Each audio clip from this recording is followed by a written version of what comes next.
Video like जरूर कर लीजिए और ऐसे वीडियो लगातार फ्री में पाने के लिए चैनल को तुरंत सब्सक्राइब कर लीजिए और बेल आइकन को जरूर टैप कर लीजिए ताकि आगे भी सारे वीडियो आपको मिलते रहे। यूट्यूब में फॉलो करते हैं तो प्लीज ये वाला फ्री टेलीग्राम चैनल जरूर ज्वाइन कर लीजिएगा। सारे नोटिफिकेशन सारे अपडेट यहीं पे आते हैं, ध्यान रखिए। नमस्कार दोस्तों, स्वागत है आप सभी का R by study for civil services पर। तो दोस्तों हम लोग पढ़ रहे थे पर्यावरण एवं पारिस्थितिकी, जिसमें आज हम तीसरा चैप्टर पढ़ेंगे जो कि है पारितंत्र यानी इकोसिस्टम। तो सबसे पहली बात कि इकोसिस्टम यानी पारितंत्र का मतलब क्या है।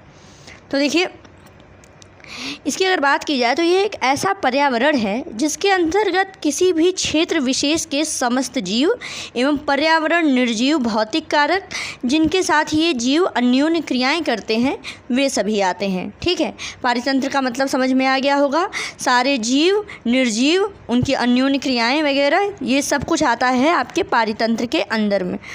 इसकी अगर बात करें तो इस शब्द की रचना की थी A.G. टेंसले ने। एग्ज़ाम में पूछा गया है कि इकोसिस्टम शब्द की रचना किसने की थी। याद रखिए A.G. टेंसले, और इन्होंने ही इकोलॉजी के विज्ञान को परिभाषित किया था। ठीक है, और साथ में न्यू फाइटोलॉजिस्ट नामक की पत्रिका की भी स्थापना की थी। ठीक है, आगे बढ़ते हैं। इसकी उत्पत्ति जो है वो ग्रीक भाषा के शब्द ओइकोस से हुई थी, जिसका अर्थ होता है घर। ठीक है, और सिस्टेमे जिसका अर्थ होता है तंत्र।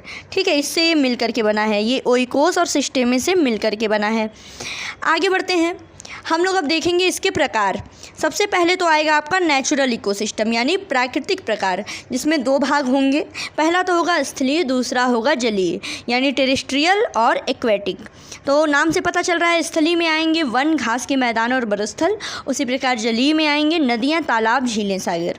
ठीक है, प्राकृतिक जो पारितंत्र होता है ये पूरी तरीके से सौर विकिरण पर निर्भर होता है। याद रखिएगा, प्राकृतिक पारितंत्र जो है वो सौर विकिरण पर निर्भर होता है। जैसे जंगल हो गए, घास के मैदान, समुद्र, झील, नदियाँ, मरुस्थल। ठीक है, इसमें भोजन, ईंधन, चारा और औषधियाँ प्राप्त होती हैं। और इसके अलावा पारितंत्र सौर विकिरण और ऊर्जा सहायक के वैकल्पिक स्रोत जैसे हवा, वर्षा, ज्वार भाटा पर भी निर्भर रहता है। ठीक है, जैसे कोरल रीफ हो गई, ज्वारनदमुख वगैरह हो गए। दूसरा टाइप है आपका मानव निर्मित पारितंत्र यानी मैन मेड इकोसिस्टम, जैसे बगीचे है, एक्वेरियम है, खेत इत्यादि हैं, जिसमें सौर ऊर्जा पर निर्भर में है खेत और एक्वाकल्चर, तालाब वगैरह। और वहीं जीवाश्म ईंधन पर निर्भर होता है नगरीय और औद्योगिक पारितंत्र। ठीक है, आगे बढ़ते हैं। पारिस्थितिकी तंत्र प्रकृति की एक कार्यात्मक इकाई है, एक फंक्शनल यूनिट के रूप में इसको माना जाता है। स्टेटमेंट समझिएगा। ठीक है, पारिस्थितिकी तंत्र का जो आकार है वो जलाशय के एक बूंद इतना छोटा भी हो सकता है, जिसको माइक्रो इकोसिस्टम यानी सूक्ष्म पारिस्थितिकी तंत्र कहा जाता है। इसकी विचारधारा को कार्ल मोबियस ने बायोसिनोसिस तथा फोर्ब्स ने माइक्रोकॉस्म कहा था। ठीक है, याद रखिएगा, बायोसिनोसिस किसने कहा था, कार्ल मोबियस ने, और माइक्रोकॉस्म किसने कहा था, फोर्ब्स ने। ठीक है, अब वही समुद्री पारितंत्र की अगर बात करें समुद्र की, तो समुद्र जो है वो विश्व का विशालतम पारिस्थितिकी तंत्र है। ठीक है, पृथ्वी पर विद्यमान जो हाइड्रोस्फीयर है यानी जलमंडल है, ये लगभग आपको पता है कि 97% भाग जो है वो समुद्री जल होता है। ठीक है, आगे इसकी कुछ विशेषताएं देख लेते हैं।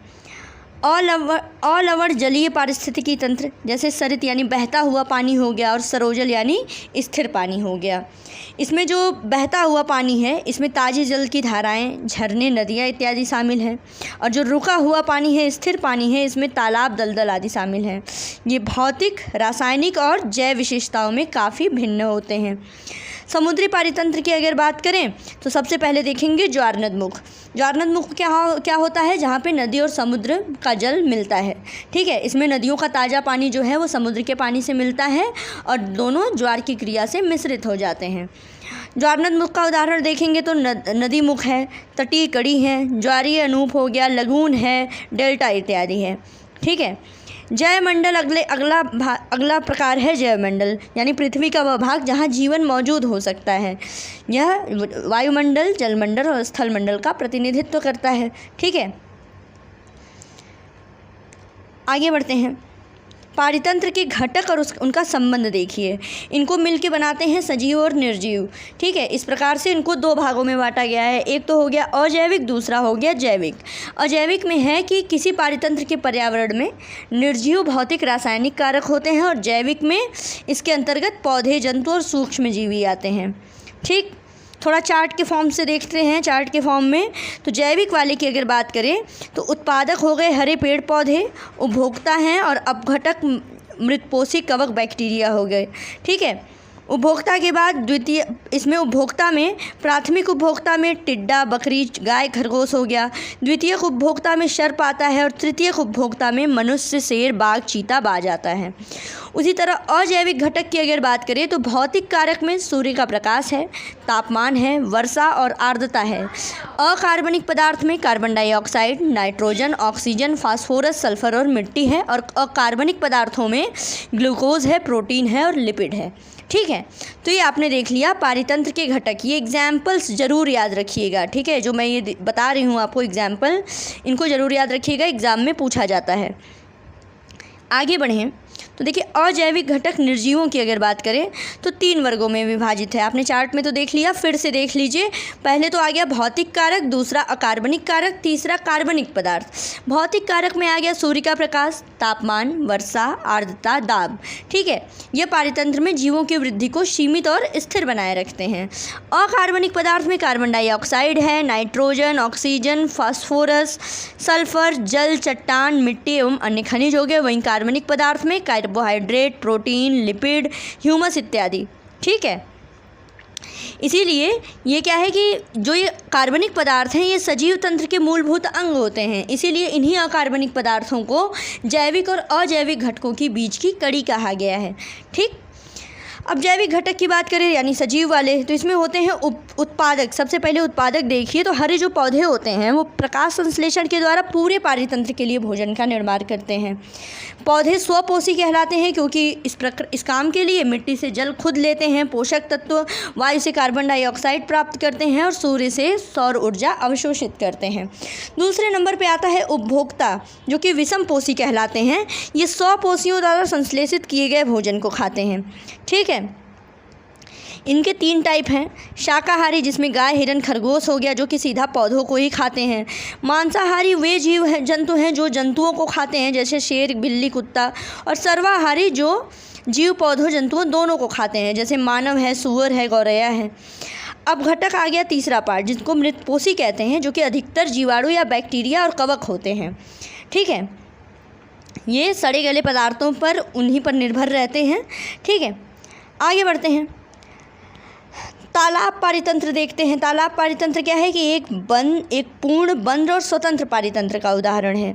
ठीक है, ये भी सौर ऊर्जा पर कार्य करता है और अपने जैविक समुदाय को साम्य अवस्था में बनाए रखता है। ठीक है, इसमें पौधों, जंतुओं, कार्बनिक और अकार्बनिक पदार्थों का मिश्रण होता है। और किसी तालाब पारितंत्र में निम्नलिखित घटक पाए जाते हैं, देख लीजिए कौन से। पहले तो अजैविक घटक हुए, जिसमें आप देखेंगे प्रकाश। ठीक है, जो कि सौर विकिरण उपलब्ध कराता है और संपूर्ण पारितंत्र को नियंत्रित करता है। ठीक, प्रकाश का जो भेदन होता है वो पानी की पारदर्शिता या जल में जो निलंबित कण या प्लवक यानी प्लैंकटॉन्स जो होते हैं उनकी संख्या पर निर्भर करता है। ठीक है, आगे दूसरा है अकार्बनिक पदार्थ यानी इनऑर्गेनिक मटेरियल्स की अगर बात की जाए तो इसमें जल, कार्बन, नाइट्रोजन, फास्फोरस, कैल्शियम और कुछ अन्य तत्व जैसे सल्फर हो गया, फास्फोरस हो गया, ये सब तालाब की अवस्थिति पर निर्भर है जो कि इसमें पाए जाते हैं। इसमें ऑक्सीजन, कार्बन डाइऑक्साइड ये पानी में घुलनशील अवस्था में होते हैं। ठीक, और कार्बनिक यौगिकों की अगर बात करें ऑर्गेनिक कंपाउंड्स की तो इसमें अमीनो अम्ल, ह्यूमिक अम्ल, मृत पौधों और जंतुओं के अपघटित उत्पाद हैं। ठीक है, जो कि आंशिक रूप से जल में घुले रहते हैं और आंशिक रूप से पानी में निलंबित भी रहते हैं। ठीक, ये हो गया आपका तालाब पारितंत्र का चार्ट। ठीक, जिसमें आपने पढ़ा हुआ था, देखा था इसके बारे में। आगे बढ़ते हैं जैविक घटक। अब अजैविक घटक तो आपने देख लिया, जैविक घटक देखिए। जैविक घटक इसमें आता है सबसे पहले उत्पादक और स्वपोषी। इसमें तालाब के सभी विषमपोषियों के लिए भोजन का संश्लेषण ये करते हैं, जिसमें 2 समूह में इनको रखा गया है। पहला तो प्लावी सूक्ष्मजीव यानी हरित वाले, और पादप प्लवक यानी फाइटोप्लैंक्टन्स कहलाते हैं। ये सूक्ष्मदर्शी जीव हैं। और एग्जाम्पल के लिए देखा जाए तो स्पाइरोगाइरा हो गया, यूलोथ्रिक्स है, क्लेडोफोरा है, ड्राइटम्स हैं, वॉलवॉक्स हैं। और वहीं जड़ युक्त पादप की अगर बात करें तो इसमें ये गहन परतों तक संकेंद्रित क्षेत्रों में पाए जाते हैं और गहराई के साथ साथ इनको 3 क्षेत्रों में डिवाइड किया गया है। सबसे पहले तो आता है निर्गत उद्गामी पादप क्षेत्र, उसमें टाइफा, बुलस और सैजिटेरिया नामक ये पाए जाते हैं। प्लावी पत्तियों वाले जड़ युक्त पादपों का क्षेत्र में इसमें निम्फिया टाइप है इसका एग्जाम्पल। और जल में डूबे हुए पादपों का क्षेत्र तीसरा है, जैसे खरपतवार हो गया, हाइड्रिला है, मस्क घास इत्यादि, ये सारी चीज़ें हैं। सेकंड पे आएंगे उपभोक्ता या विषमपोषी, तो इसमें भी 3 टाइप हैं। सबसे पहले तो आता है जंतु प्लवक यानी जू प्लैंक्टन्स, ये तैरने वाले होते हैं, जैसे साइक्लोपस हो गया, साइप्रेस हो गया। फिर नेक्टॉन्स यानी तरणक की अगर बात करें, जो अपनी इच्छा से तैर सकते हैं, जैसे मछलियाँ।